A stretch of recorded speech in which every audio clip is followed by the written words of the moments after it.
From our nation's capital, this is the National Weather Desk. Well, good morning and welcome to the National Weather Desk. It's a rare day when floods, tornadoes, and blizzards are all happening on the same day. This morning, communities are assessing the damage and preparing for the next weather maker just days away.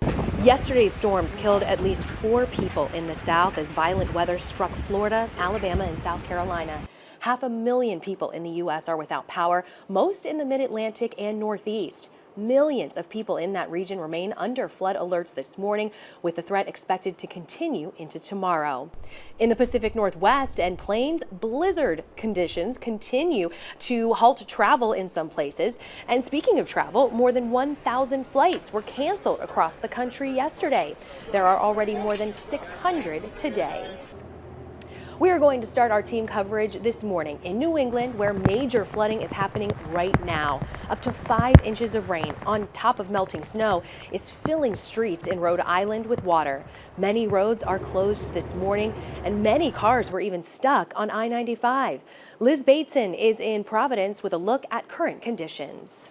I'm on Charles Street right now, which is really turned into Charles River. You can see multiple inches of standing water out on the road right now. Police do have this road blocked off because of the situation that we're dealing with right now in the city. Of course, some drivers did not heed those warnings. There are multiple cars down the road stuck in the floodwaters. You can see the headlights right now of a car attempting to drive through. You do not want to do that. I've seen multiple rescues here in Providence so far this morning, and major highways are also down to 2 lanes right now because of cars getting stuck in the floodwaters. So just a messy situation here in Rhode Island as that storm moves through. In Providence, Liz Bateson reporting.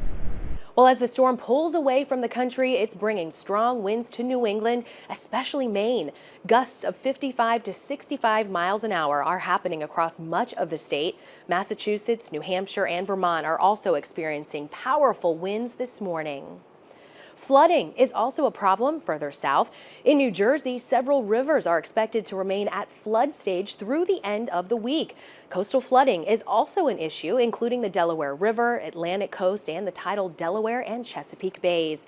It's also going to be very windy today, with gusts of 30 to 40 miles per hour. In Baltimore, cobblestone streets in the city's famed Fells Point neighborhood were underwater. Water also covered portions of the inner harbor. There's also significant flooding in the state capital of Annapolis. John Gonzalez is there this morning.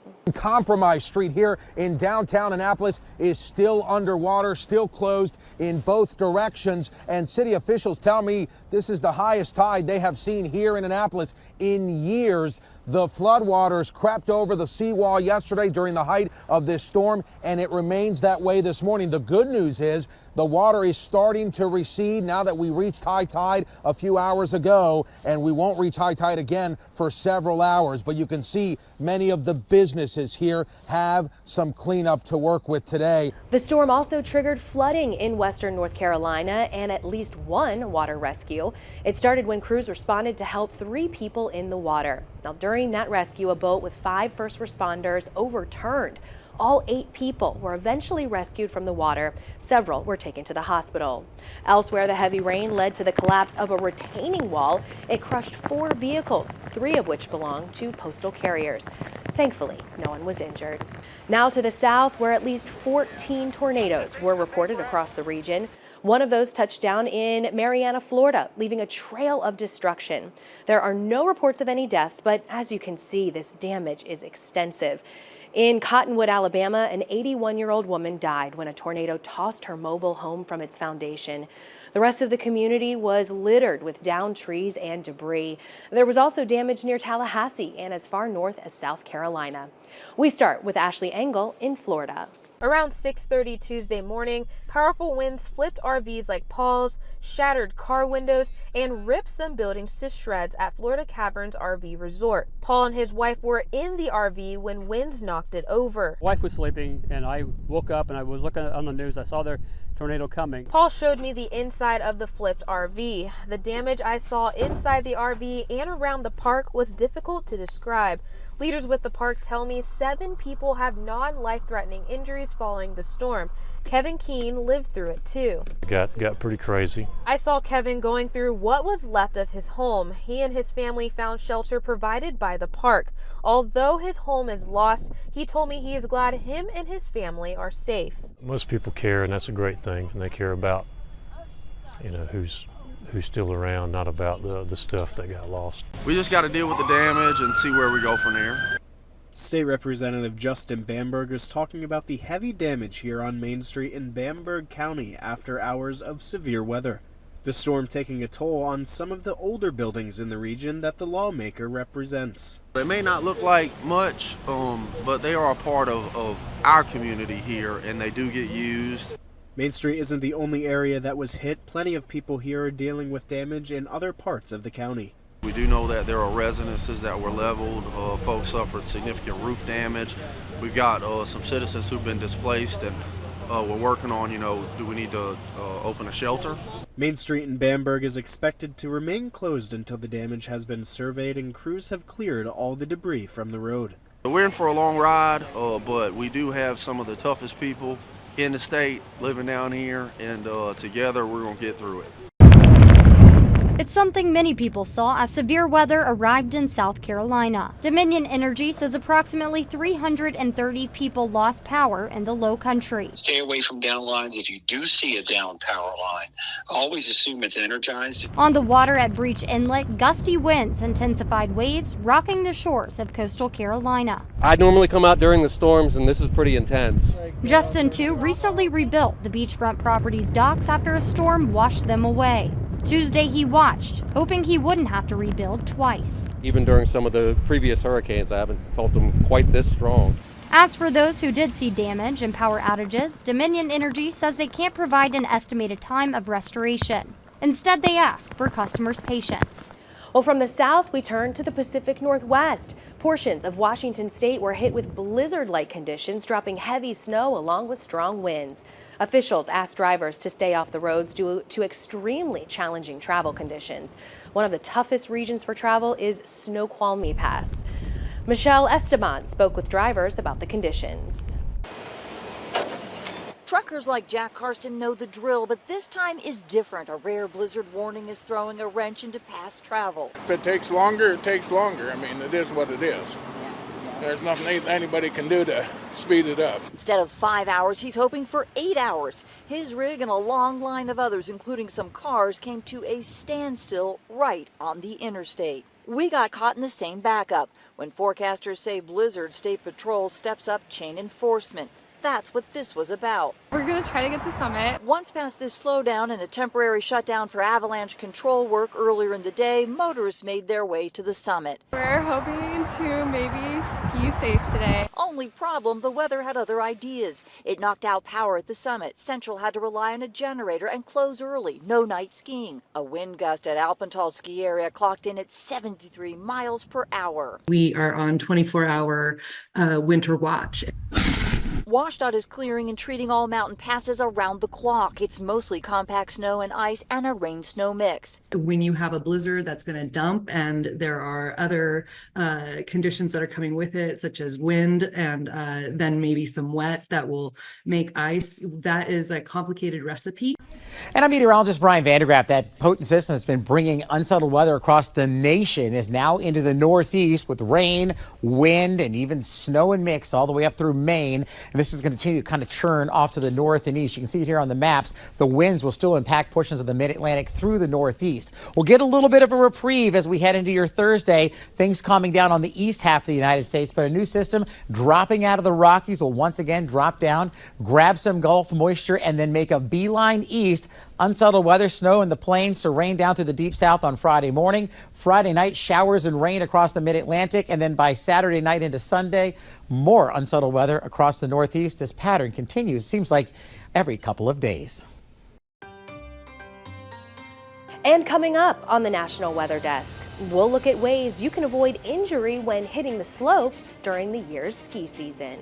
And we'll hear about a group of volunteers working to save California's Chinook salmon.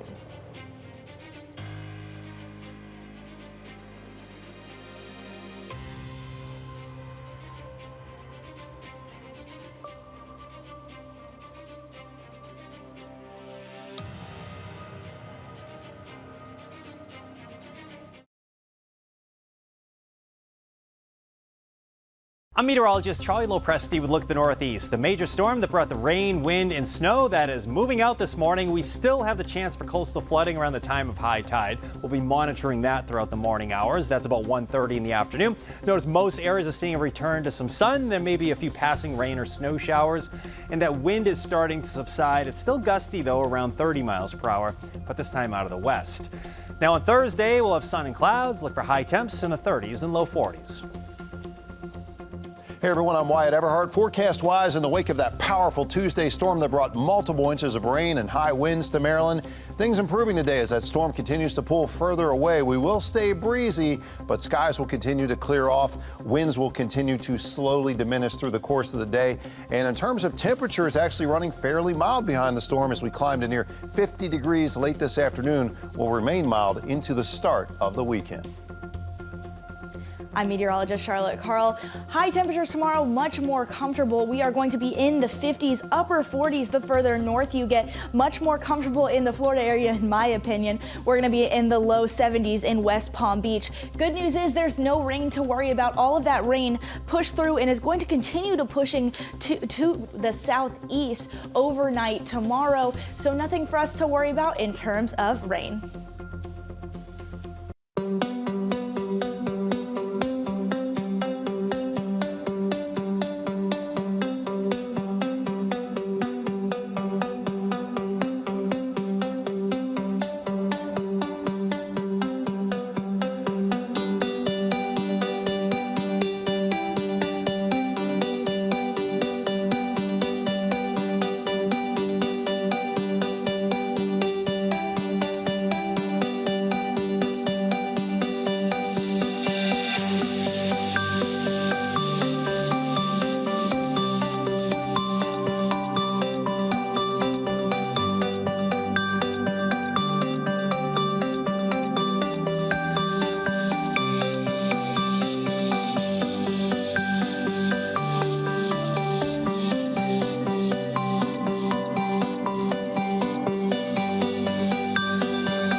You are watching the National Weather Desk.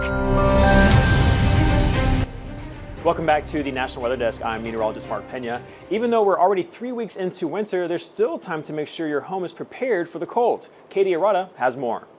When it comes to preparing your pipes for the extreme cold, you should start inside the home. First thing I would say, open up cabinets underneath the kitchen, the bathrooms, let the heat from the house get into the especially on outside walls. He also recommends covering your pipes and faucets with heat tape or insulation. If you can put heat tape on it, if they're exposed, definitely insulate it or heat tape. There's not really a way that you can heat tape an outside faucet, but you can put a cover over it and prevent it from freezing up and busting. Morrison says some pipes burst more than other types and need more insulation to prevent damage. There's different types of water pipes that you have. They have PEX that's flexible, which it freezes, it'll expand, which that's a little bit better of a pipe. And then you have copper, which copper, once it freezes, it splits and busts. Making the small purchases of insulation and faucet covers ahead of the freezing weather can save you a lot of money in the long run. Unfortunately, when you don't take the precautions, then a lot of times it could have been preventable. It is expensive and it's the worst time it could happen because everybody's needing their pipes fixed and the plumbers can only get to so many people. And it's hard for us because you got icy roads, snow on the road, it's hard for us to get out. According to one report, skiing and snowboarding account for an estimated 600,000 injuries every year. Mark Charlotte looks at steps you can take on the slopes to help avoid trips to the emergency room. We want people to enjoy the outdoors. That's how you stay sane in cold winter months. But what we don't want is unnecessary injuries. And as an emergency care physician at McLaren, Northern Michigan, Dr. Jonathan Altieri has seen it all and seems to see it about this time of year every year. With winter sport activity injuries, it's usually people traveling from out of town. They're getting back into a sport, they're new to a sport, and they're really just not aware of how dangerous that sport could be if not practiced safely. Of course, folks get hurt any time of year, but when it comes to recreational activities, winter brings on a different batch and leads to different diagnoses here at the ER. A lot of them have to do with us jumping right into an activity that we haven't done since the last time the snow was on the ground. We're rusty and out of shape. Isn't that the truth? You can't go from 0 to 100. You got to warm up a little bit. You got to protect yourself out there. And just remember, easy does it. Enjoy yourself, but don't start hitting the black diamonds first. Ideally, preparing for winter activities should have taken place weeks, if not months ago, with strength and conditioning workouts to prepare our bodies for the winter. But even if that didn't happen, there are still things local emergency room doctors say all of us can do to keep our wintertime fun, just that, fun. If you're participating in a risky sport, skiing, snowboarding, number 1, wear a helmet. Number 2, if you're new to a sport, well, seek out maybe some of the easier slopes, or seek out participating with someone who's experienced in the sport. And number 3 is just like you're going to the gym or doing any other extracurricular activities, stretch. Okay, make sure that you warm up before you get out there and that your body's prepared, especially if you haven't done it in 8 or 9 months. From the mountains to the beaches of Florida, where one beach has been closed for the past year, waiting for an installation of a seawall. It's meant to better defend against erosion from hurricanes. Dylan Huberman has details. Bathtub Beach was significantly eroded following Hurricane Nicole in 2022. The beach was nearly entirely gone, leaving just this gazebo on the coastline. Martin County's Coastal Program Manager Jessica Garland says the seawall and the sand that will cover it are vital to preserving the beach. It's a resource of last defense. The beach is supposed to erode. The waves are supposed to slowly crawl up the beach and slow down before they get to anything behind the dune. So you are supposed to slowly lose some shoreline over the years, but it is not supposed to get all the way back to the road. That's what prompted the construction of the $4 million wall after Hurricane Nicole ripped at the coastline. The county's Public Works Director, Jim Gorton, says emergency renourishment of the beach was only a Band-Aid on coastal erosion. And at a cost of up to $200,000 a week, it wasn't practical after each storm. We needed the wall just to avoid the trucking, the emergency trucking. That wasn't a good use of taxpayer funds. The emergency trucking will stop. That is our goal. That is our hope. This seawall and the sand that will soon cover it are only one part of the big picture project. There will be a second phase to build another seawall across MacArthur Boulevard on the lagoon side, and a third phase to raise the road itself to better defend homes and infrastructure. By doing 1, 2, and 3, you have a cohesive approach to resilience and protecting the infrastructure. Sand will start to be dredged from the St. Lucie Inlet and Sailfish Point in about 2 weeks to cover the wall and hopefully bring the beach back to its former glory. We won't even see the seawall. Once we do our nourishment project, the wall's going to be buried underneath a dune, and then there's going to be a rebuilt beach. Chinook salmon are under threat in California. An indigenous tribe has been working to carve out channels for the fish to use as they navigate the Sacramento River. Max Tedford has an inside look at the Salmon Reclamation project. The winter salmon, they're almost extinct. And so it's really important to do side channels like the one you see behind me, to provide a place where they can hide. Work by the Yurok tribe has been ongoing here for about 6 weeks. It's involved carving out several channels along this island, then introducing vegetation acting as cover for young salmon. William Bowers is project head for the site. He says this kind of space is essential to the wider ecosystem. Insects and stuff will hang out, and then, they'll be able to feed off of them, grow up, and, be able to, get big and healthy and then head out in the ocean. Bowers says maintaining the health of these wild salmon is a major part of their culture as Yurok. That's what, being a Yurok really means, is, being able to take care of the environment. And, after years of us impacting the environment on a negative way, we're finally here doing something positive. It's not just the environment they've been respecting, but also the land itself. This is a known village site here, and we are protecting our ancestors' artifacts.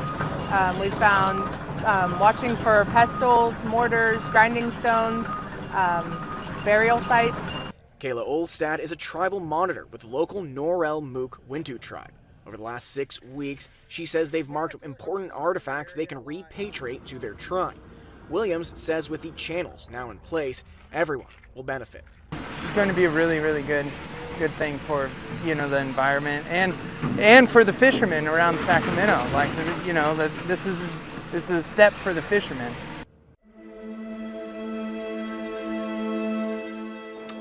And time now for a short break, but first we take in views of Santa Barbara, California.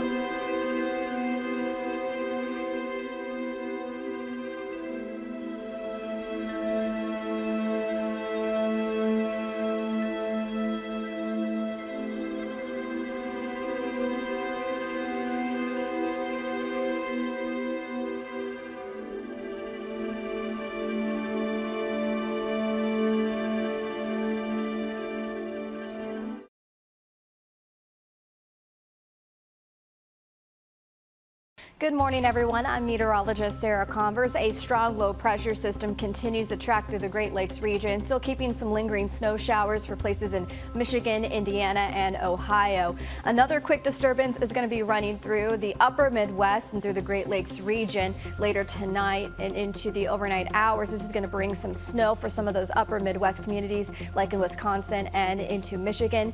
And check out those colder temperatures. That's going to be heading our way too. Good Wednesday morning to you, meteorologist Chris Suchan. Look at our forecast today across the region. Starting off chilly. Afternoon looks actually pretty nice, 50s, 60s, even low 70s. A lot of sunshine across the region. Next weather maker is a cold front that'll be pressing into the region during the day Thursday, so that will result in some cooler temperatures and wind gusts Amarillo to Oklahoma City. Meantime, as we head from Thursday night into Friday, there will be the risk for a few strong to severe storms East Texas into Louisiana. Hi there, everybody. I'm meteorologist Shannon O'Donnell. We are talking about really gusty and snowy conditions pushing from the I-5 corridor over the Cascades and now focusing on Missoula and Jackson Hole later today. Gusts upwards of 50 to 70 miles per hour with blowing snow pushing in that direction. Look at that snow sinking toward the mountains outside of Salt Lake City near the Wasatch and over the Sierra Nevada today as well. And that's the scene from here.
You are watching the National Weather Desk. When it comes to snow forecasts, it's important to make sure your source is reliable. Meteorologist Amanda Vera posted on TikTok about why most of the forecasts you see on the internet can't be trusted. Meteorologist Amanda Vera here, and boy, do we need to have a chat. In the winter season now, which means snow. Now, a lot goes into winter storm forecasting, but unfortunately, most of that gets lost on the internet. Meteorologists use computer-generated models to help forecast the weather in their area. The general public does have access to these programs, but most of them don't know how to interpret them. Forecasting models are not perfect, and when you see these maps, you think that you're going to get something you're not, especially days or weeks in advance. That's where meteorologists come into play. So if you take anything away from this video, make sure you have a trusted source for information, and the less amount of days to the event, the higher the confidence for an accurate forecast. If you want to see more content like this, be sure to check us out on social media. You can find us on all your favorite platforms, including TikTok, Instagram, YouTube, and Facebook. Just search the National Weather Desk. We'll be right back.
Thank you for joining us. For meteorologist Eileen Whalen, I'm meteorologist Mark Pena. Make it a great Wednesday, and we'll see you back here tomorrow.